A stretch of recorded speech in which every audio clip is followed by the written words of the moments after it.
You're listening to Through It All, where stories come alive and faith finds its voice.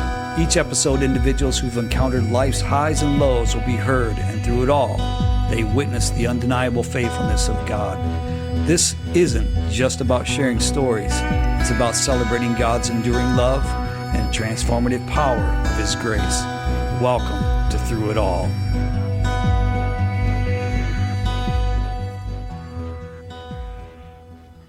Well, thank you for tuning in today. It is a great day because we have some special guests that I'm really excited, who I just learned how to pronounce your last name, and I've been wrong for how many years now? 6 years or so? We're not counting. Okay, so this is Aaron and Sarah Wohlfeil, and I've been saying Wohlfeil for a really long time, so forgive me for that. It's going to be all right. So it's nice to have you guys today. Thanks for having us. I'm glad you're here, man. Are you guys nervous? No? Yes. Aaron, thank you for being honest and open about all that's going on. But we're going to be talking about a topic that I think is one that I don't think gets much street cred. It doesn't get put out there a lot. And so I want to thank you in advance for your vulnerability, and then also for just who you guys are. I love your family.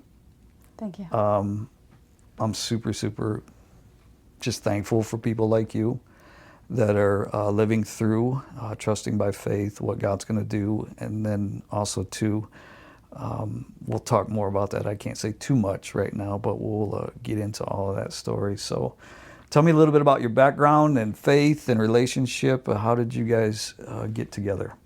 Sure. Yeah, we both grew up in the church.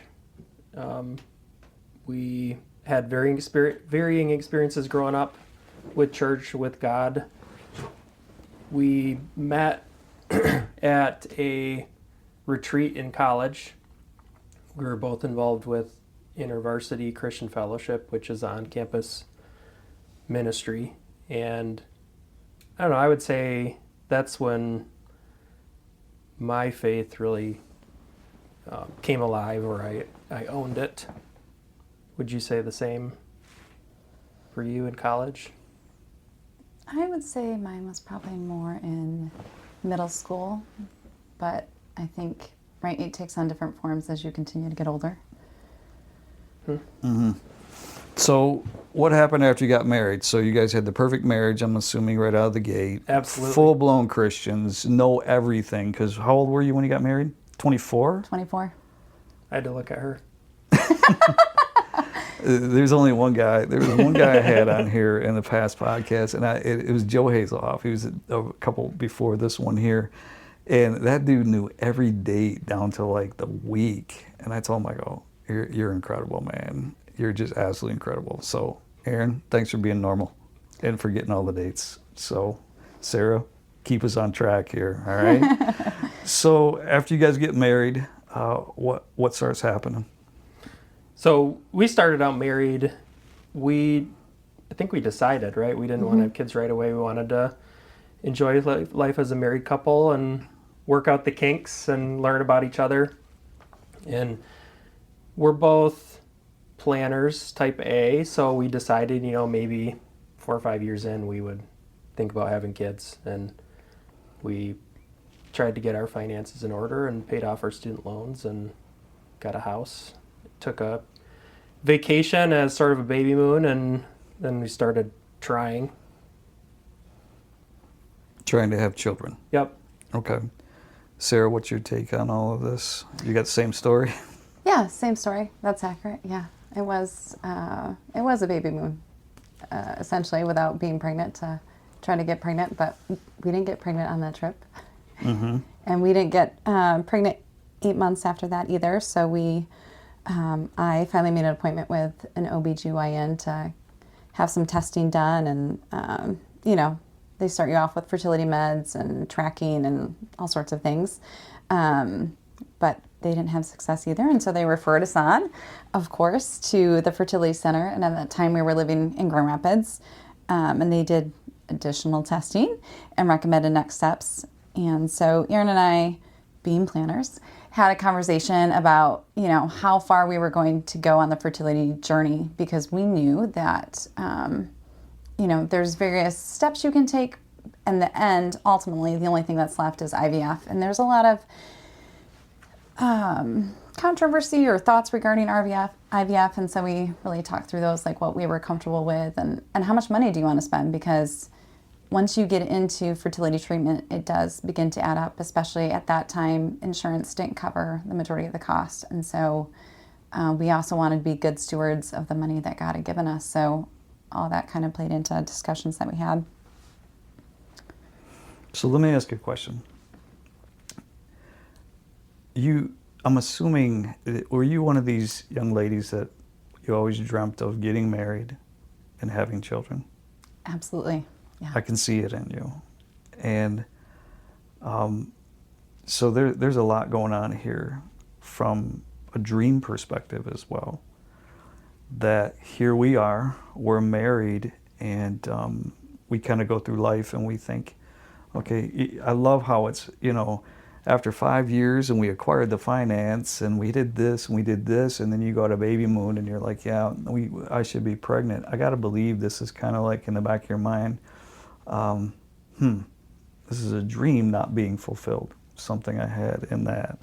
And so you guys are deciding where you want to go. You're deciding all of those things. You're looking at this, and where's your hope in all of this? Are you still trusting the Lord and kind of like, yeah, this will pass. This is just a season, something like that? Where are you at with all that? Yeah, it sounds strange, but I always had this weird premonition, I guess, that we would struggle getting pregnant. And so to me, the fact that we were struggling, didn't surprise me per se. It was definitely disappointing though, right? Like you said, it had been a dream. And I honestly think that's one thing we kind of do a disservice with in our culture, right? Is we raise young girls to believe that one day they're going to be mothers. Mm-hmm. And when that doesn't happen, it begins to kind of eat away at your self-worth, your identity, because if you're not a mother, then who are you? So yeah, that was definitely starting to weave its way into my mind as we were continuing to struggle getting pregnant. Mm-hmm. I think 1 in 4. 1 in 8. It's 8. Okay. Yeah, 1 in 8 in the U.S. In the U.S. struggle with fertility. Struggle with infertility. Yeah, I've experienced this with various members. A cousin whose wife, they had to go through the same thing, and so you're doing all kinds of things. These are awkward, I'm sure. Yes. And incredibly. Medications. Yes, which were very uncomfortable. Some of them were injectable meds, which I don't love shots anyways. So, and some of them Aaron did for me. Do you remember that? I do. Yeah. Like the injections? Yeah. Just because of the location site, mm-hmm. and because I hated them. And so, yeah. Mm-hmm. So you have a ton of hope and ultrasounds and things like that. What's going on with all that?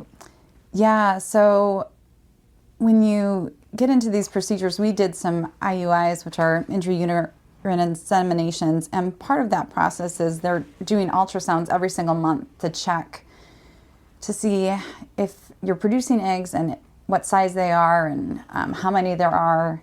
And so you initially have a lot of hope because you're like, wow, I can see the eggs on the screen, right? Like those are eggs just waiting to be fertilized.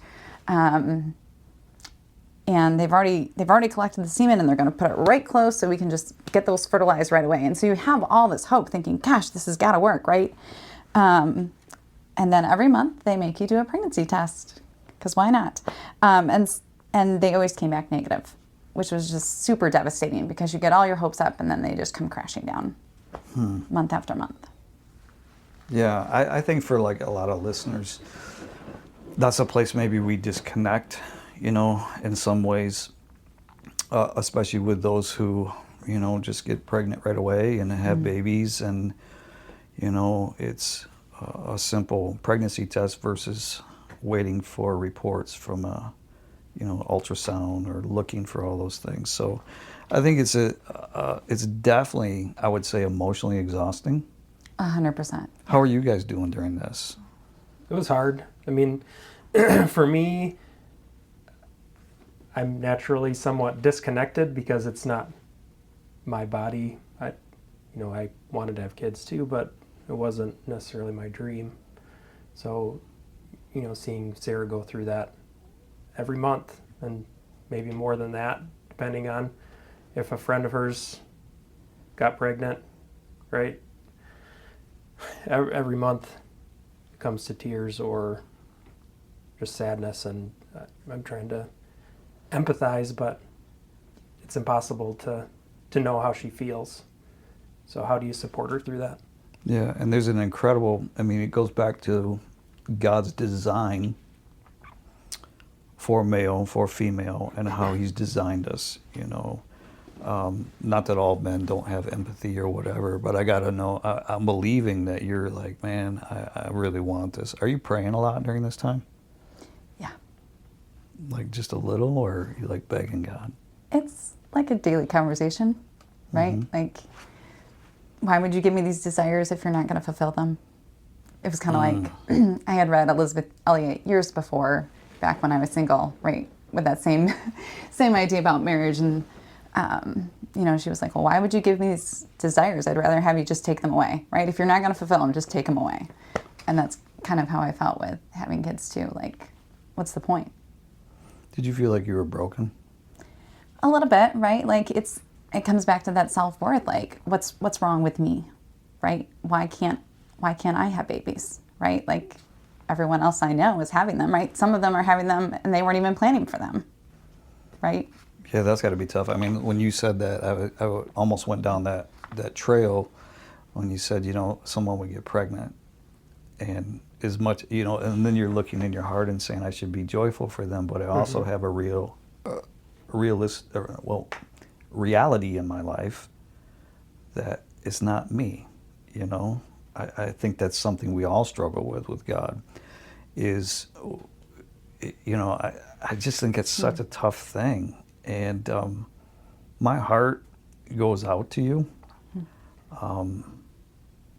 I've talked to lots of couples, but not at this depth. And so, did you tell your family about this? Tell me about that. Like parents, like because you're, I don't know, that seems like it's tough.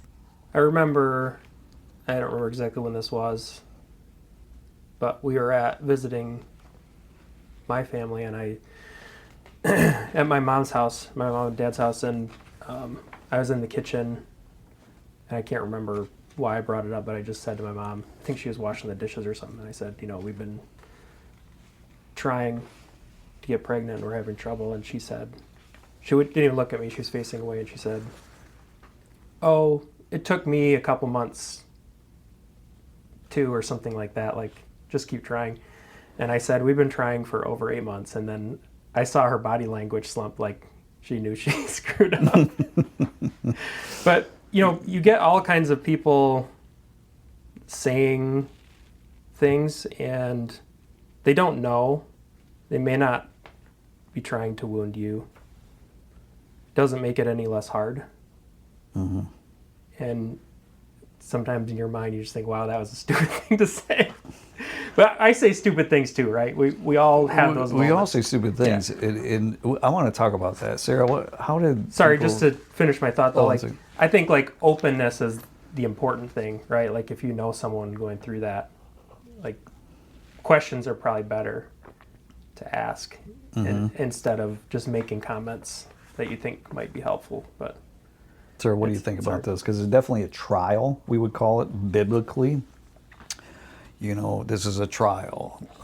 And we go through those emotions of, am I physically unable to have a child? Or is God, I know many people who struggle with something like, is God punishing me? And so you're going through all of these emotions, and why would you give me these feelings if you weren't going to fulfill them? And, where am I? So just a mix of emotions on all levels. Tell me what people said to you. How are they responding to you? Yeah, it's tricky because as a woman, we definitely get more of the questions about when are you going to have kids, and have you started trying, and how many children do you have, as opposed to the men, right? They don't tend to have those conversations. And so, those comments, like, I had trouble getting pregnant for a couple months, or when you stop stressing about it, it will just happen, or I'm sure it will happen in God's timing, right? Like, or maybe you should stop exercising so much, or again, people want to be helpful, right? But honestly, it wasn't helpful. Or I love it when people are like, oh, don't stop trying. Yes, we will. Our plan was to stop having sex after this because, we just couldn't get pregnant. Like, what? I mean, it just, some things just didn't make sense. And you step back and you say, well, that was really stupid. Yeah. People too who say, I'm sure it'll happen in God's timing. And like, I'm sorry, I have been praying about this for months, for days on end. And God hasn't communicated to me that he's for sure going to give us a child. And he might not. Mm-hmm. And I have to reach a point where I can say that that's okay, right? Like, it might not be in his plan. So you're telling me, yeah, God's going to make this happen, isn't helping me to get to a point of maybe accepting that it might not be in his plan. Mm-hmm.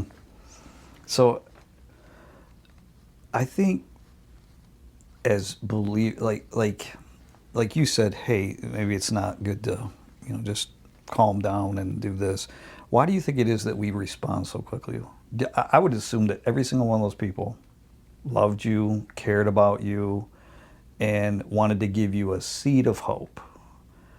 But what are the real things that gave you a seed of hope? Give me an example of something that someone said to you, what someone who's a listener maybe struggling with this, what are the kind of comments that are helpful as people are struggling? What did you see in that? Yeah, I had someone who said, I can't imagine what it must feel like. And I don't really know what to say other than I'm here for you and I'm praying for you. And that was super helpful for me because it was honest, it was empathetic, and it was supportive, right? And that was just really, it was like a balm to my soul. And it just, I appreciated that so much. Is that what you needed? It is what I needed. Yeah. And I think, all those other people, yes, they definitely love us. Aaron's mom loved us. I think it's a combination of things. Like, I think that they believe they're trying to be helpful. Like, oh, I struggled with that too. You'll get through it type of mentality, or a just trying to make you feel better in the moment type thing. And honestly, sometimes it makes the person who's giving the comment feel a little bit better about the situation as well. I've realized... Yeah, I never thought about that. That's like, we don't like uncomfortable or silence. Yes. I think we turn to talk before tears. 100%. Or encouragement before an embrace. And I think, if anything, as we continue talking about your story today, my hope is that people listening would be more emotionally intelligent, spiritually intelligent. Not that we can, but I know my whole life has been, well, I gotta say something, because if I say nothing, then it means this. But I'm learning as I get older that sometimes it's just, it's okay, I love you. You know what I mean? And that's what I sense as you guys, because nobody knows the depth of the hurt you're going through at all. You're trying to stay strong, and what's wrong with me, and everything else. And so how did you guys feel, particularly towards like God at this time? Because you got people telling you God's going to come through. It's just going to be a little bit of time. Stop exercise and do this. We have a remedy, but we're talking about a relationship with the Lord Jesus. And in my mind, I'd be like, I don't know what to do with that. Tell me about your faith and how are you dealing with God during this period of time? Do you have anything you want to say there? You can go first if you want. I think I was just really disappointed and questioning, like, what did I do to deserve this, right? Like, racking my mind, thinking through, like, past sins or past, like, bargains or agreements I made with God, like, when I wanted something so desperately, like, hey, you do this, I'll do this type of thing. And so, but again, like, when people would make comments about, like, I'm sure God's going to do it, my thought was, well, what if he doesn't? What if he doesn't provide a baby? Then what? And I had a coworker at the time who had gone through infertility as well. And for her, the whole situation caused her to walk away from the church and walk away from God. And I was like, I don't want that to be my story, right? Like, trials are an opportunity for us to either draw closer to God or to move away from Him. And I really wanted this to be an opportunity for me to draw closer to Him, even though I was really disappointed that He wasn't giving me what I wanted. Yeah. Aaron, what do you think, man? Some of that was actually more like my answer than what I thought it would be. Yeah, going through it, I think I've seen my faith evolve over the last 10 years, because in the past, my natural inclination would be, if something like that happens, I could be sad or get depressed, but also not face God with it. I would maybe think internally about what I've done wrong, like you were saying, but also not use it constructively to bring to God and be honest. I think that's one thing I've been learning over the past 10 years, is to bring your hurts to God and talk to Him about it and be raw. I think you've talked about that some in your messages too. Yeah, it was a revelation for me in sorts where God, and it happened when I was reading Psalms. Mm. You know, I saw Psalm, and there was always this little thing inside of me that I was like, huh? When David, you're asking God, where is He at? That seems so outside the boundaries of good Christian communication. Like, you're challenging. And yet it's almost like when we come to those places in our life, there is, like you said, an opportunity. So I see a lot of people who blame God for everything that goes wrong, but they never blame Him for anything that goes right. Do you know what I mean? Mm-hmm. And you can't have that. You can't have that, because that's not celebrating a sovereign God. Or it's not. You're not looking at this. And I think so many times, and that's my prayer for my family, for my children, for everyone, is we talk about crying out to God. Were you crying out to God during this time? Oh yeah. Oh yeah. There was a lot of just driving in the car, right? I mean, it's all consuming, the infertility journey. And so, I mean, yeah, driving on my way to work and just crying out to God,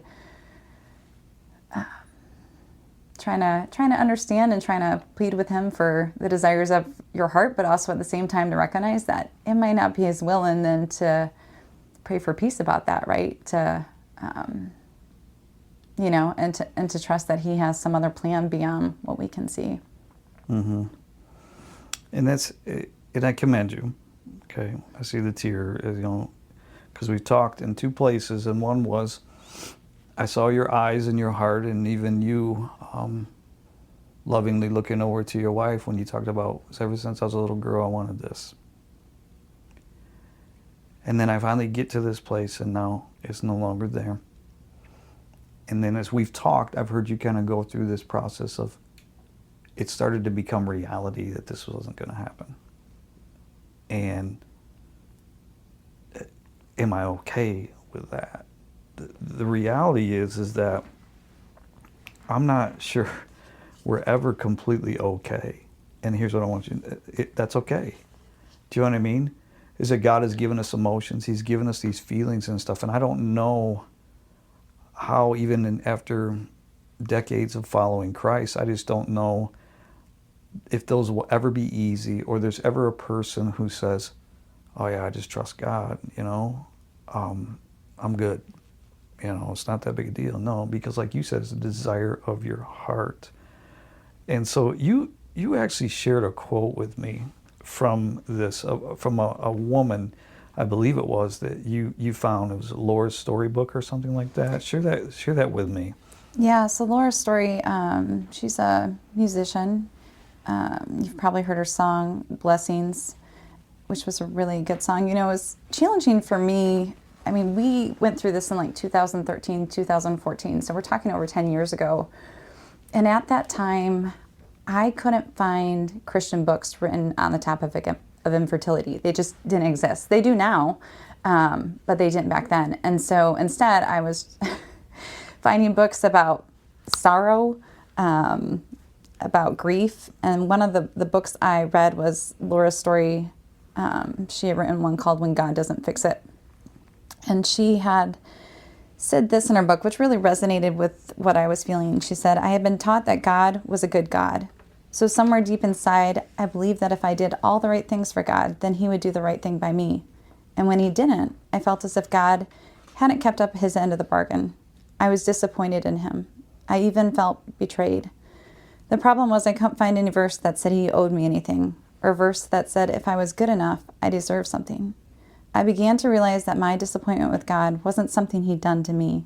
It was something I'd done to him. I had put conditions on our relationship that were never meant to exist. I had a sense of entitlement, and I thought I deserved better. And I think part of the reason that resonated so much with me at that time is I was working in child welfare, and I thought it unfair that I should be barren while the parents of these children in foster care were able to have kids, right? Some of them were even getting pregnant while they had kids in foster care. Mm-hmm. And so, I thought, well, I want to abuse my kids and I want to neglect my kids. And so why doesn't God think that I could be a good mother? Mm-hmm. And I realized when I read this quote that God never promised us children, right? He had simply promised us himself. And he didn't owe me anything. And, recognizing that definitely didn't lessen the pain or stop me from regressing into negative thinking or still having my desires. There were constantly reminders, right, everywhere about our infertility. And whether it was hearing about friends who got pregnant or seeing baby clothes at the grocery store or seeing nieces and nephews who, had some of those familiar traits, Mother's Day, baby showers, there are family events, there are church services that were just too painful to attend. So I would either not attend them or I remember walking out of church a few times. Sometimes even the worship songs in church, right? We hear that song, all my life you have been faithful. Right. Right? And at that moment, did I feel like God had been faithful? Right? Had he given me what I wanted? No. And so those emotions come, right? And you just walk out crying because you're like, gosh, that's so hard. And again, all this time we're continuing to have comments, actions by families or friends that just weren't helpful. People talk about how time heals wounds. And I'd say in the infertility journey, that's not true. Time is not a healer because as time goes by, it just kind of perpetuates that hurt. It makes your desire continue to feel more unattainable because you haven't gotten pregnant yet. You know what's interesting? I want to share something with you, how you impacted me. And this is how you got in here. Okay? So this is what, I forget nothing and I write it down. But the Lord spoke to my heart. I don't know if you remember this or not, but it was one of those days, we were preaching about something, or the topic of the text had to do with pregnancy or delivery. Or, it was Hannah. Was it Hannah? Mm-hmm. Okay. And I She remember remembers too. Oh, yeah. That was the day we almost left the church.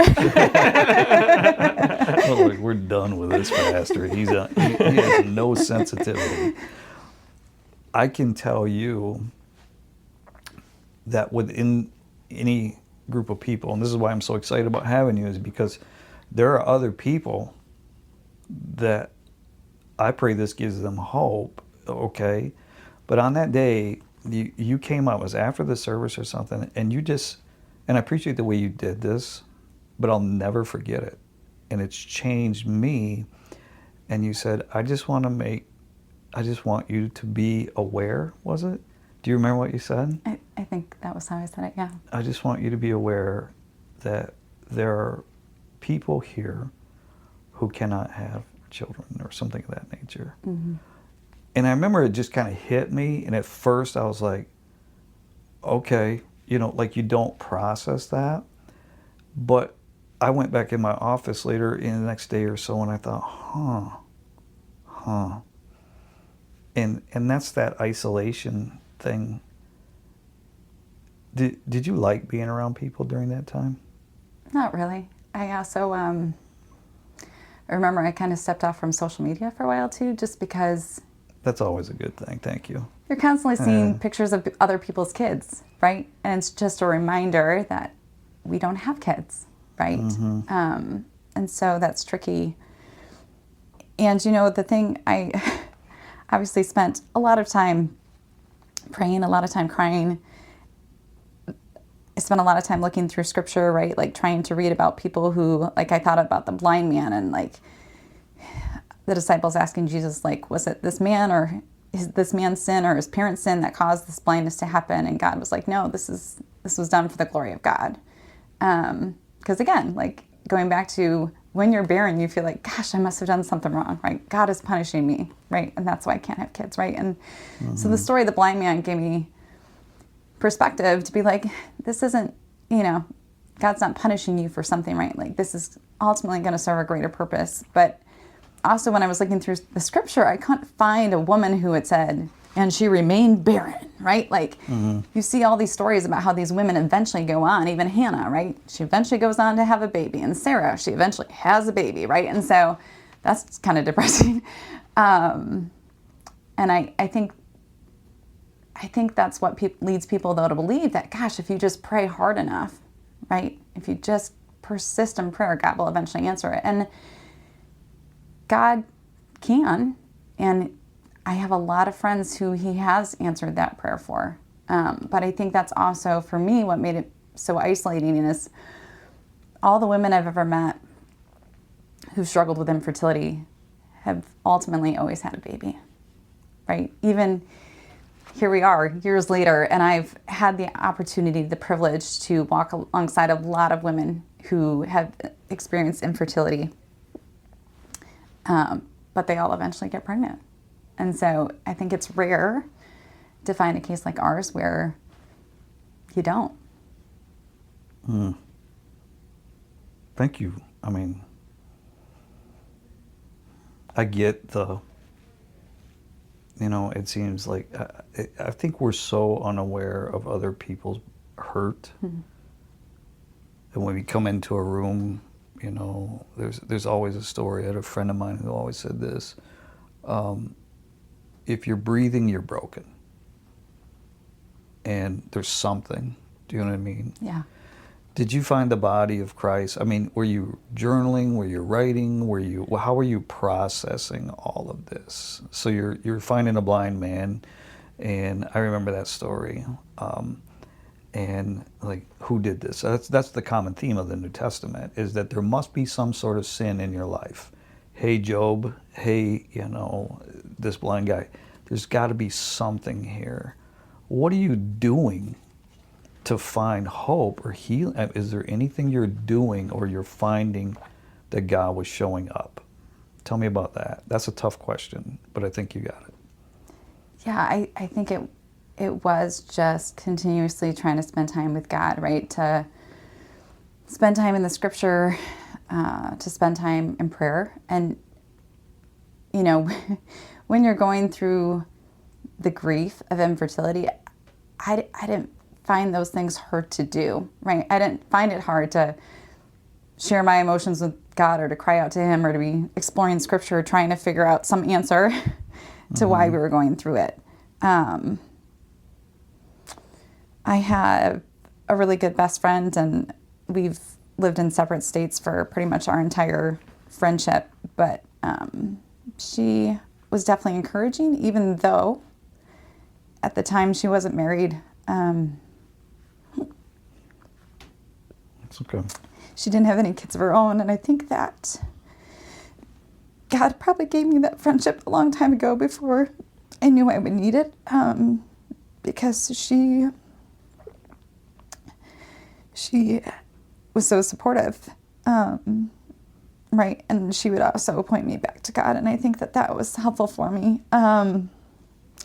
You know, when we started trying to have kids in 2013, and it wasn't until I think it was 2017 or 2018 I had joined this women's Bible study at church, and one of the ladies in there knew of a couple other girls who were also struggling with infertility, and she put us all in contact with each other, which was helpful, even though, we were 3 or 4 years down the line at that point in time. But I think it's just helpful to meet other people who are going through infertility and who are also Christians, and to just kind of wade through some of it together. It seems like to me, though, that's very hard to do. Yeah. Without making a proclamation. Yes. You know what I mean? It like, is. I'm going to get on Facebook and tell everybody, here's my brokenness. I find Facebook and media, this is just me, because I think I am my parents now, is that everyone presents something wonderful, and we don't want somebody to see us, and that might be something for other people who have, they hear this podcast, to be able to reach out to you and say, is there some place I can find? Because it's such a healing to be able to know that other people are going through, and we're cheering for one another, we're praying for one another. It's the whole idea of discipleship, is growing in Christ and trusting during those times of faith. So in 2016, okay, so we've been running the years here. This is not very long ago, 10 years, right? Yeah, 10 years. I'm good with math. 2016 kind of shift a little bit. What started happening? Well, I'll back up a little bit too, because in our intro, we didn't say, when we did pre-marriage counseling, maybe foolishly, we had, and this relates back to like what we were involved with in campus ministry and things like that, some of our interests and what maybe we felt God was calling us to. But during pre-marriage counseling, we had talked with our mentors about how we had an interest in, either adopting someday or maybe doing foster care. And you were in child welfare at the time, so that was probably part of it, right? This is before you got married? Yeah, and actually it was before we When got we were engaged. We did pre-marriage mentoring because we knew we were headed there. I forgot that. We had a short engagement. How long was your engagement? 3 months. 3 months, but we had dated like 3 years, and I was in college far away at Michigan Tech, and she wanted to get engaged, and I didn't want to get engaged yet, so I held off. Yeah, this is... Nice job. We could go on a major tangent here, and I could get in big trouble with Sarah. No, that's okay, man. So anyways, we didn't promise, but we said we were interested, and God said, hey, maybe I'll challenge you on that later, perhaps. Then we go through this. Let me stop you right there. Yeah. Could that be a place that God, a desire in your heart? Okay. So we talked about this. I've always desired this. How did that just come out? Does it come out of the blue? Like you just threw it out there, or was it truly something within you? Way back then, you know what I mean? Like, to me, what you just shared with me, I'm like, ding, ding, ding, ding. Here's something significant that even back then, your hearts were open to adoption and foster care. I'm sure God loves me. So when I was in college, I distinctly remember having a conversation with somebody saying, I could never be a foster care caseworker. I would just want to take all those kids home. And God, in his sense of humor, when I was in grad school, I started working at a residential facility. So a lot of kids in foster care, if their behaviors are too difficult, they get sent to a residential facility. So I was working there. When we got engaged, he had just finished up his bachelor's degree and didn't have a job lined up. It was like during the recession. And so I was like, gosh, one of us needs to make a little bit more money. Like, we aren't going to cut it on my residential salary. So the agency I was working for had an opening for a foster care caseworker position. And so I applied and I got the job. So God led me to be a foster care caseworker, which I never wanted to do. When I was a foster care caseworker, I would say to families, I could never be a foster parent. Like, I just couldn't do it. So what did God lead us to? Being a foster parent. So to say that it was a desire, I feel like desire is a little strong of a word. I think that God has continuously just put me where he wants me. And I think he's lined up a lot of things in my life for his purposes. And I'd say that was one of them. And I think the thing about being a foster parent or adoptive parent came about because one of the questions in our pre-marriage mentoring was, they had a whole list of questions about what would you do in this situation? What would you do if one of you loses your job? What would you do if you had a conflict with your in-laws? What would you do if you can't have a baby, you're infertile? And so that question, we both had to answer it separately. But we both had indicated that, like, obviously we would pray about it and we'd be disappointed about it, but we would pursue foster care or adoption. So, 2016, what did you do? We started working on getting licensed for foster care. And that was a process I was very familiar with. It was a process I led hundreds of families through. So we knew what to expect for that, which was helpful. So let me ask you this. When you came to that conclusion, was it medically you can't have children? You're not going to have children? Because you know what I mean? Like, I've seen people who have tried to have children for a decade. Do you know what I mean? Yeah. And I've heard stories of people who are in the process of adoption, and then all of a sudden it happens. Yeah. Do you know what I mean? You hear this all the Oh, time. yeah. But yours is a hard line. Was that a report from a physician, or what was it that said, hey, we're going to turn the corner? No, ours was unexplainable infertility. And so we didn't have a hard line from the doctor. But I think for me, it was like, why are we wasting our time? Like, clearly this isn't happening. We could be providing a home for kids right now who actually need a home. And so it almost felt selfish to me to continue on just pursuing the path of trying to have our own child when we could be opening up our home in the meantime. And so we were continuing to try, right, on our own. At that point, we had stopped working with a fertility clinic because we had set a hard line of how much money and how much time we were willing to spend working on the fertility journey with the clinic. And our line was we were stopping before IVF. And so when we reached our monetary limit, we stopped, and then we just kept trying on our own. Mm-hmm.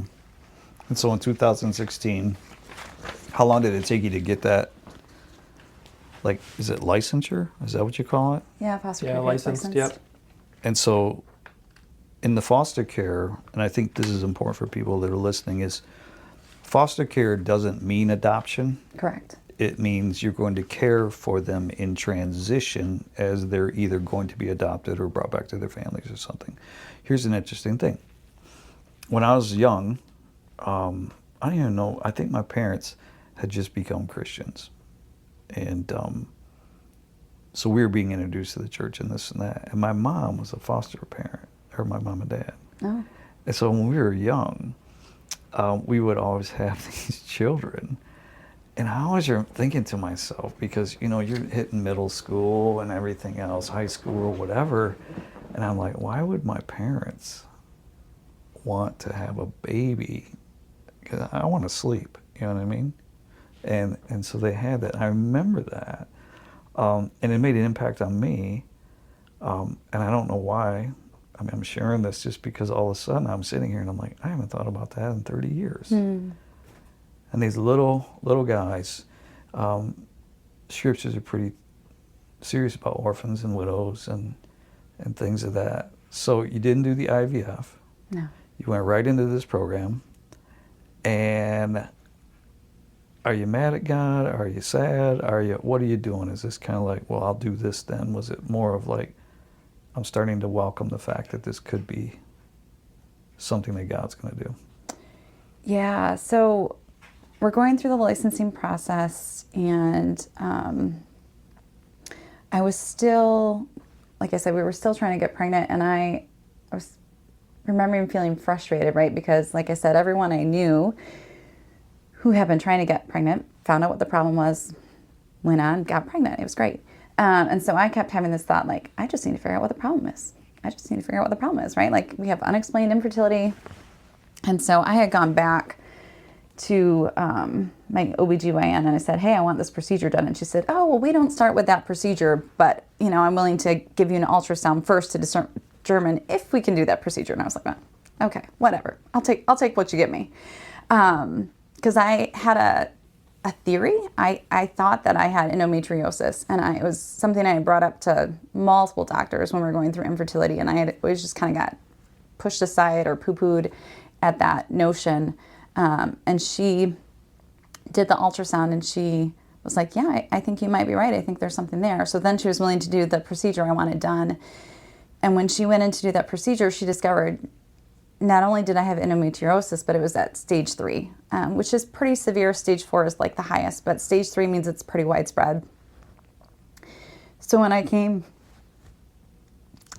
out of that surgery, Erin was there and the doctor was there, and she said, well, this is the news, and pretty much the only hope for you guys getting pregnant is through IVF. You're not going to get pregnant on your own. And we had a follow-up with the fertility center, and they confirmed what my OBGYN had said, like, yeah, like, you don't have a chance of getting pregnant on your own. And I knew then that was kind of like, that was it, right? Because we had already discussed we weren't going to do IVF. And so that was kind of like the nail in the coffin for me. I think when you're going through the infertility journey, you always have this slight sliver of hope that somehow God will miraculously intervene and you'll get pregnant. And it might be super small hope, right? Super small. But it's always there. And mine was always there up until that moment. And then I was like, okay, it's done. Like, I just had the sense that we weren't going to get pregnant. And then that was God's will, that for us not to get pregnant, which is hard to take in, right? But I remember I finally, like, we got our license, and after we're licensed, I'm still, like, working through this because I had just had the surgery a couple months before. And I reached this point where I was like, okay, like, am I okay? Is God enough for me, right? Like, does it have to be God plus a biological child in order for me to be happy or satisfied, or is he enough on his own, right? That's a phenomenal question for anyone. I can't remember what this was. I've seen this series, and a lot of people do this. Jesus plus nothing. And how were you able to kind of say, yeah? Or was it still, that sliver going through there? And that's a great question for anyone. Is God enough? And I think we answer too quick. So many people are like, oh yeah, that's faith with a flare. We just throw these out quickly. Could you accept that? Was God enough? In the end, yeah. I mean, we're like 5.5 years in, right, to this infertility journey. And so I've spent 5.5 years wrestling with this desire that God has not fulfilled, wrestling with my plans versus his plans. I remember I was looking at pictures on Facebook of a coworker, and she had twins via IVF. And I remember God just saying to me, like, why can't you just accept that my plan for you is to be a foster mom and not a biological mom? Right? Like, whoo, cut to your heart. And so I was like, great point. Great point. Okay. And so, like, I got to the point where I finally wrote out, I don't know how you would describe it, if you would describe it as a poem or like what you would say at like a funeral, but it got to the point where I just kind of like, I kind of felt like Abraham when he brought his only son Isaac up to the mountain and put him on the altar to sacrifice to God.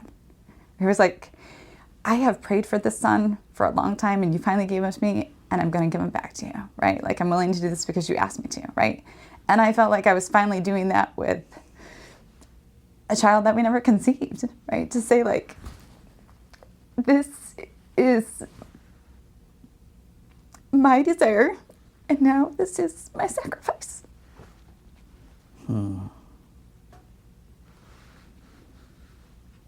It's kind of like dreams, and they're smashed, and you walk through this, and there before you, you lay your life, your dream. Did that bring you peace at all? Did you find, like, how sometimes, like, I was in counseling for a while, and so it was helping me navigate some things from childhood, some things that were hurtful and broken, not with my parents, with other things. And I remember this guy told me one time, he says, you should go back to this place. And he goes, I don't know what you need to do, but you need to you need to turn. And he goes, and he said this, and I thought it was so weird. He goes, just make a little wooden cross or something and drive it in the ground and do what you need to say what you need to do, but set it before the Lord and then go. And I thought that was the weirdest thing in the world to me. Like, what? That sounds so weird. And I think sometimes we come to a place where God, it sounds like to me that that's like surrender, and you're surrendering your hopes, our dreams and our time and our talent.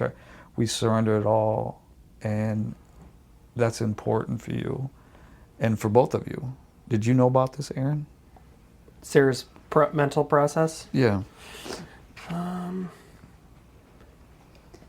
trying to remember. I've been, the last few weeks, as we approached coming to see you, talk to you, I've been processing, and it wasn't central to my identity like it was to Sarah. So I'm not sure if I knew about all of that going on. I'm sure I knew about some of it, just talking through the process and sort of the mental preparation for foster care. So let me ask you something. You've been getting off cheap on this thing. You've been awful. I have. I've just been listening, and yeah, I appreciate that, but I want to come after. I'm going to come after you now. What are you doing during this, man? Are you disappointed? I was disappointed. I mentioned earlier, at this point in time, I wasn't necessarily as raw with God about my emotions on it as Sarah was. You were processing it. And might have been where I was at in faith. It may have been my personality. I think... Were you able to enter her world? To some degree not, just because I think I alluded to it earlier. It's just, it was a core part of her dream. It was part of her identity in some sense. And I wanted to be a dad, but I don't know if it meant the same thing to me. So I was trying to be supportive to her, even though... Did you ever say dumb things?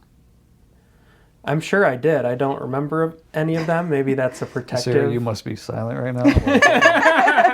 I want to put you on mute for a second. Okay, so... Usually I would try to be quiet and listen and just be there for her. Which is a blessing. Yes, it was. Because although, you're a fixer, I can tell. A fixer, I like to get things done. Like, how can I help? What can I do? And I think I accepted early on that there was nothing I could do. Like, truly nothing I could physically do. Which makes you helpless. It was totally helpless. That was You're like, one of the hardest things. Yeah, and I think that's something important for everyone listening is to remember, again, back what we talked about early. Sometimes it's just a silence. It's an embrace. It's presence, I remember those times too, every month when there was disappointment.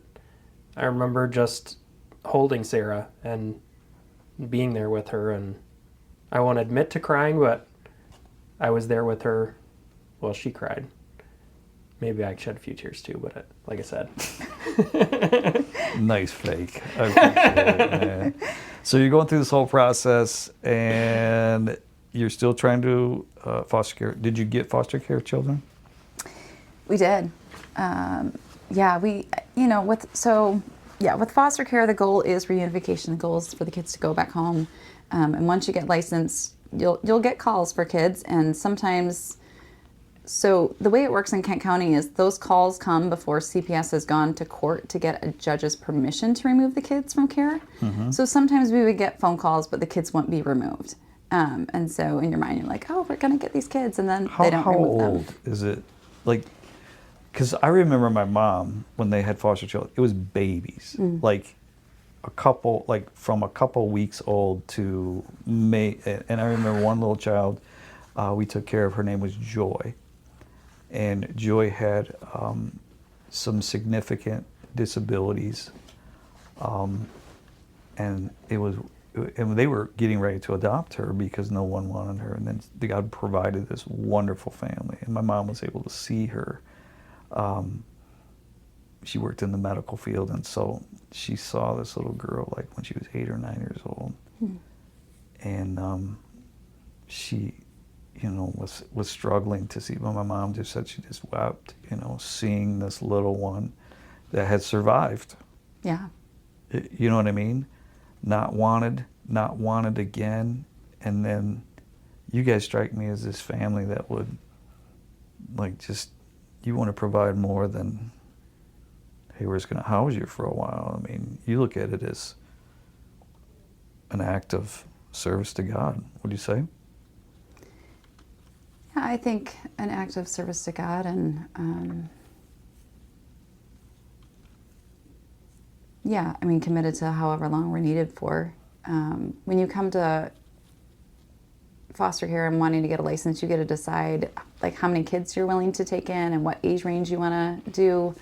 And again, just like with our fertility stuff, it's a decision that is good and wise to make ahead of time, which you have to do to get the license, but to stick to. So we had said we were willing to take in 2 kids, ages 0 to 4. We were, brand new to parenting, and so we thought that was as much as we could handle. And having worked in the field for so long at that point, I knew, that the kids who came to our home would likely have some challenges. So 2 felt doable. We had actually gotten a call for the kids that we eventually took placement of a week beforehand, but they wanted us to also take their older brother, who was outside the age range we had said, and obviously that would have given us 3 kids instead of 2. And having worked in the field long enough, I knew that if we took on all 3, we wouldn't have made it.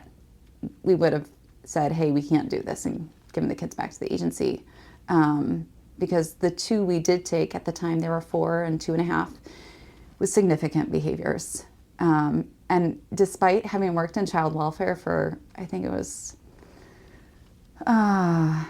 like 11 years at that point in time, I cried more in those first 3 weeks than I've ever cried. It was just so overwhelming.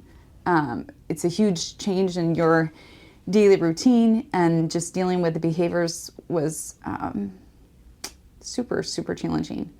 And so, but yeah, we took placement of them. Their brother went elsewhere, and they stayed. The goal was reunification, and we really thought that they were going to go home to Dad. I was actually hoping they would go home to Dad because it was just so overwhelming. But that didn't end up happening. And generally with foster care, when I was a licensing worker, I used to tell families, eventually you'll get an opportunity to adopt. It generally won't be your first placement. It might be your 3rd placement or your 5th placement, but it's generally not your first one. And then for us, it was. So your first placement, you're talking about adoption, like a year in, 6 months in? How much time was there? Yeah, it's a year. So generally they give the parents about 12 months to get things turned around, and then they make a plan to send them back home. They held a special hearing in order to determine that. And they determined after a year that the parents weren't doing what they needed to do in order to provide a safe place for the kids, safe environment. And so, yeah, the opportunity to adopt came up. Yeah, and at the time... Listen, because we just went from an extraordinary time of infertility to a very snippet of, yeah, we had some kids come into our home, and now you have these children, correct? Yeah, and not only that, but at the time that termination came on the table, how'd that work? At the time termination came on the table, we had found out that mom was pregnant. And so she was going to have a baby, and we knew the baby was already going to have some challenges because mom wasn't doing what she needed to do while she was pregnant. And so yeah, I guess we found out she was pregnant before termination had hit. By the time So this termination, is the mother of the two children that you're adopting. Yeah, of the two children that we have in foster care. So when we found out mom was pregnant, the kids were still in foster care. Termination wasn't on the table yet. But by the time termination was occurring, mom had given birth to that baby. So she gave birth to the baby. We got to the termination trial for the kids and The girls. the girls. And initially, the court was going to terminate on all three. But mom worked out a deal that if she released her rights to our two girls, that she could have more time to work on reunification with the baby. And so that's what happened. She released rights to our girls, dad released his rights, and then we continued to work reunification for the next year with our son. You have 3 children. Yeah. Sometimes it feels like more. Oops. Can we edit that out? We're not editing anything. I will tell you this. I want to tell you what I see, okay? Whenever I see you guys, it brings me joy, okay? Because I know that you just getting here was a lot of work. Even though we live 5 minutes away. Yeah. I mean, the way your girls dress, and they're the best dressed gals in here. And your son, he's got some challenges, behavioral things and things like that. And I always look at them, and in my heart of hearts, I'm kind of like, you're going to be okay. Do you know what I mean? Your mom and dad love Jesus. They see this. And it brings me, I don't know if it's joy. Maybe I should probably pray for you more as you're in there helping acclimate your son to the environment and making sure that he, is feeling ready for this. And I don't think, like you think about 99% of people, they have no idea. Do you feel like you're making a contribution to their future? Tell me what you're thinking about there with this. I mean, you go to adopt, and now you have 3 children. You couldn't have children, but now you have 3 children. You love them. They're your children. Most days. Yeah. Yes, we love them. No, I mean, being honest, yeah. I mean, my kids used to wear me out. What has God done to your heart with these 3 that you now have? Is there any feeling that's come from this?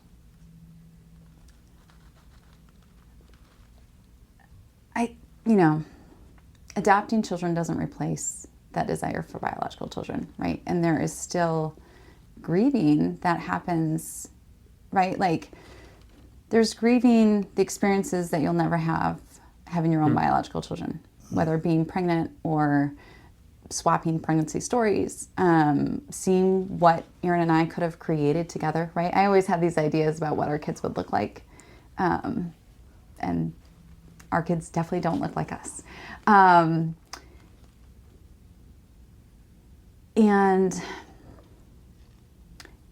being an adoptive parent has challenges. Our children come from a place of trauma, and parenting them is complex.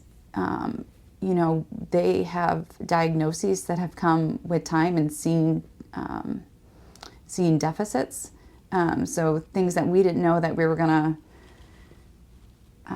have to address or get support for when we adopted them are things that we've had to do as the years have gone on, and that's definitely been challenging. It also comes with challenges when it comes to finding a babysitter who can actually handle our kids. You can't just have anyone do that. Even some family members would struggle to take our kids and babysit them, just due to struggles there. And so we definitely have sweet moments with our kids. And let me tell you, I have been very clear with our kids that not everyone grows up and has babies, right? I've changed that narrative for my kids. I don't want them growing up with that same mindset that I was raised to believe, right? And so in that way, it's been beautiful because I've heard my oldest talk about like maybe someday she'll adopt. And I love that. I also know, right, like I read an article recently that talked about how our adoptive children weren't created for us. And that I believe is true. They were created to be in their biological home. And there's a lot of loss for them in the fact that they're not. And that loss stems from brokenness in our world, right? It comes from sin, right? Their parents are broken by sin and weren't able to keep their kids. And unfortunately for our kids, it's a cycle, right? Like both their parents grew up in foster care and aged out. And so God is using us to redeem their story, and I hope to redeem like the family legacy, right? I hope that we can change that trajectory, that when they are adults someday, that their own kids will not go into foster care, but that they'll be able to raise them in their own home and to raise them appropriately, right? Like I'm hoping that we're changing that family tree. But there are things that we recognize that are beyond our control, DNA, chemical makeup. And so, we pray a lot. I pray a lot for our kids and just for their future. And so we're not perfect when it comes to this parenting journey. And there are days when I've said to God, like, why on earth would you give me this child? Like, our personalities just don't match up. Like, what were you thinking? Another joke? But I think that God uses those difficulties, right, to bring us back to our knees, to recognize we cannot do this parenting journey on our own. Like, we will suck at it, and we need God to intervene. Well, when you're weak, you're strong, as Paul would say. When we're dependent upon Him. And, man, I'm usually a man that has a lot of words, but I don't really know. Like, there's so many things I want to commend you on. There's so many things that I want to say. And to give them a chance, to be realistic, to break down. I've never thought of that. I mean, I've always known that God wanted families and brokenness of sin and all that has an effect on it. But do you think that you're altering the trajectory, that God's using you to move them towards a, cycle out of poverty, cycle out of all these things? What kind of spiritual deposits are you making in them right now? Yeah. Obviously we're trying to raise them in the church and raise them with even knowledge of God, which is something they didn't have before they came to us. And, when it comes to different situations that we have with the kids, I like to say, what do you think God thinks about that? Or what does the Bible tell us about that, right? We've had some things come up with our oldest, and I make her do some pencil and answer for me, but sometimes I'll include scripture too, to be like, see what the Bible has to say about that, right? Like, really dig into that. And it's hard to say, where they'll wind up in their relationship with God, what that will look like in the future, whether or not they'll have one or not. But at least we're trying to make deposits into their life so that they have the foundation there. I had Joe and Jessica Hazelhoff on here, and you sound like you're very similar. Parent first, friend later. I I'm going to introduce you to God. There's rules, there's things around there. So we kind of got to land the ship. One, thank you. Thank you for being transparent and so like extremely vulnerable about a sensitive issue that, I mean, I'm having a hard time like saying, how I can't get there. Do you know what I mean? And I think there's so many people out there, like when you listen to certain podcasts, you're like, I can't even comprehend. But there are people out there that can. What would you say to those people that are struggling with this, or maybe are going to struggle with this? What is, Aaron and Sarah, what is your final statement? I'll let you go first because I've been talking a lot, then I'll go. I think whatever you're struggling with, be honest with God about what's going on in your mind and your heart, and look back to Him.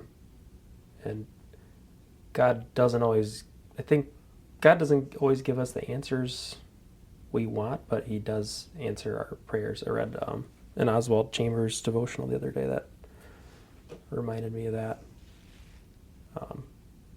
And that process can be hard, but God will be there for you. So run to God rather than away. Yeah. And I was thinking earlier too, this might have been one of the books you read, but Jeff Mannion is a pastor in Grand Rapids or Ada. He wrote a book called The Land Between, and talking about how these, like the Israelites in the desert, the crises in your life you can either move towards God or you can move away, and how much growth you can have personally and in your faith through those times if you just keep looking to God and trying to dig in. Sarah? Yeah, that was one of the other books I read. Yeah, this journey of infertility is incredibly hard, and it can feel very isolating.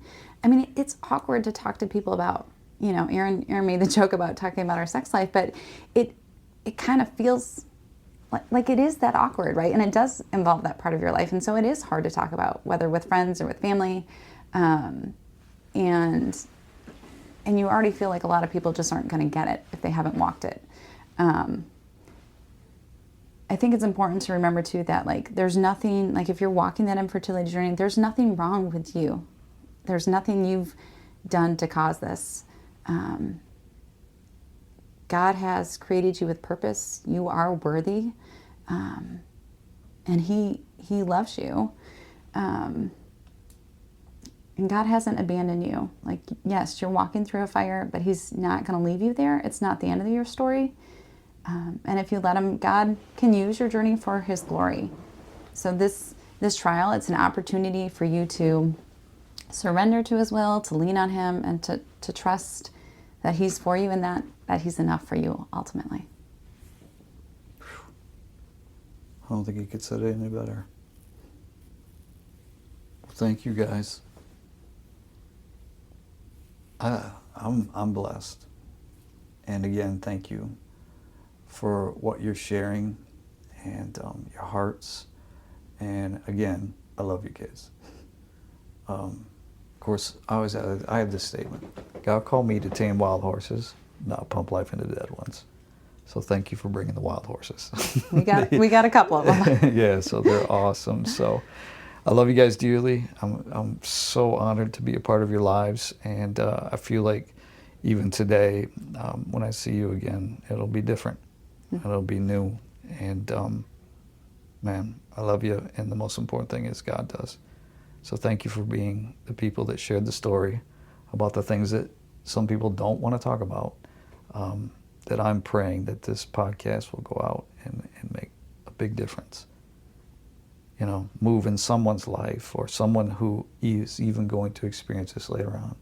Some young person who's 18, 19, 20 that listens to this and then gets married, and maybe the Lord will call back to that spot. So thank you guys.